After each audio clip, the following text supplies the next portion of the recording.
morning. It is time to get up with a manic Monday in the NBA, featuring a Joker, some magic, and a thunderstorm that cannot be silenced. Meanwhile, a Steel Town slowdown with two young quarterbacks in the building is the old one holding everything up in Pittsburgh. Plus, the Beasts of the East. Four fascinating storylines. Who is set up to win the tightest tussle in the NFL? Answers to those and other questions as we get up with you right now. Here we go. McNutt is ready to roll. We got the Knicks at the Garden tonight, so she's feeling good. Shams is in the building. It is great to have you here. Football squad rolling today. Graz and Tannenbaum. We got Hawk up early. Haven't seen him in a while. And we are graced by the presence of the great one, the win man, Brian Windhorst, ready to roll. Let's do Nuggets and Timberwolves first. Nuggets down 3-1 in this series, but of course Minnesota losing basically its entire backcourt in the last game. Look at Nikola Jokic pushing and Bruce Brown throwing it down. Look at the ball fake there, Monica, by the big fella. Yeah, I called him Optimus Dime partly for that reason, Greeny. He's great at finding his teammates in great places. Denver a 7-point early lead, then it's Jokic working on Gobert. Nuggets by 9, and then final seconds of the half. Shams, look at the range from Nikola Jokic. This is what we've been missing the first few games of this series. Jokic, we need Nikola Jokic like this. He had 27 points, 12 rebounds, and 16 assists in this game. So Jokic showed up when they needed him. Third quarter, Nuggets up 17. More Optimus Dime. Yeah. Look at that pass to Jamal Murray. Great finish. Denver by 19. 2 minutes left. Watch this pass. Watch this pass. Ooh. Yeah, man. Christian Braun needed that. Nuggets by 21. 4 minutes to play in the fourth. Nuggets the lead's been cut to 13. We're sort of in a game here, and then we're not. Defense turns into offense. Murray the other way. Yeah, this was great to see from the Denver Nuggets. An emphatic response, capitalizing on an opportunity with the T-Wolves wounded. That's what they had to do. And then this weirdness at the end of the game. I don't know exactly what happens. He didn't want the turnover, Greeny. Yeah, Jokic hands the ball over and then tries to take it back. His stat sheet. We've had some weirdness at the end of games in this series. At the end of the day, the Nuggets with a statement win, one they needed, and Jokic was spectacular. Shows why he's one of the best playoff performers ever. It's his 23rd career playoff triple-double. Look at the company that he keeps.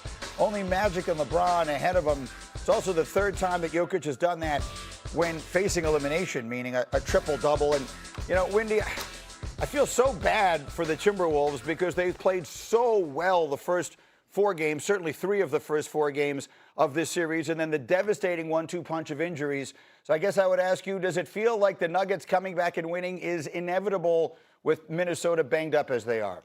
Well, I will say this. I think Game 6 is the moment for Minnesota. They did play well in the second half of this game, but this is a very unique series where one team has played so brilliantly for the first 4 games, earns a 3-1 seed, and now it's the other team that really is favored. A golden ticket has been extended to Denver because of those injuries. You could see instantly last night Minnesota's offense being off. They obviously only put up 96 in this game, and it gave life to Denver. It gave life to their momentum. They had not cracked. This is one of the best offensive teams in the league. They had not cracked 100 in Games 3 or Game 4. Their whole team played much better last night. The reason Jokic got 16 assists was the role players hitting shots. Spencer Jones, Christian Braun, Cam Johnson. That has gotten them back on a roll here. If they can get Game 6 in Minnesota, they are going to have a great chance to get to the second round, something I'm not sure they really deserved after the first 4 games. I think that's reasonable. You know, Shams, I was at the NFL draft for most of the weekend, and then I got home and I watched the Knicks game candidly. I went to say I was exhausted. So I woke up to your report about just how bad the injury is to Ant Edwards. So there's no way he comes back and plays in this series, right? And even if they go into the next round? Yeah, Greeny. Anthony Edwards is out for this series. And, of course, it's up in the air whether he's going to, and when and where he's going to return in the next round. If they are able to advance, it's a bone bruise in his left knee, hyperextension. So he's avoided ligament damage, but it's going to be at minimum, my understanding is 2 weeks. And so that puts you at some point in the second round where the window starts to open up for you to return. But then remember, he's on the right knee. He's dealt with runner's knee, which is something Stephen Curry dealt with. Inflammation, swelling. He had to get a PRP injection with a week or 2 left in the regular season. So he's already had to deal with that. Now it's the other knee he's got this issue in. So they're going to have to figure this. And DiVincenzo with the Achilles. So they're going to have to figure this out. Monica, can Minnesota find a way to win this thing at home in Game 6? Greeny, I've been vacillating with this really since the injuries happened, and of course since last night's performance. The way, to me, is if they can continue to put pressure on this Nuggets defense in the paint. Going into Game 5, they have been averaging 57 points in the paint, Greeny. Like, that's no joke. And so when you think of that, Julius Randle is a key guy that could potentially be sort of the cog with the absences of DiVincenzo and Edwards. He's done it before at other points in his career. This team just needs one. And the thing that makes me believe that they can get the one is I think there's a grittiness about this group that just hasn't quite been accounted for as we discuss them this season. What do you think of that, Winman? Because I don't have a horse in this race, but I hate to see it go this way with this rivalry based exclusively on injury, to your point. You give Minnesota that chance, a fighting chance at home?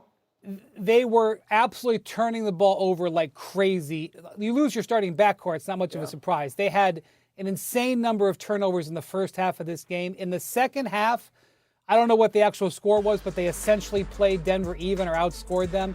If you're Minnesota, you're saying in the second half, we can play that way and stitch together 48 minutes.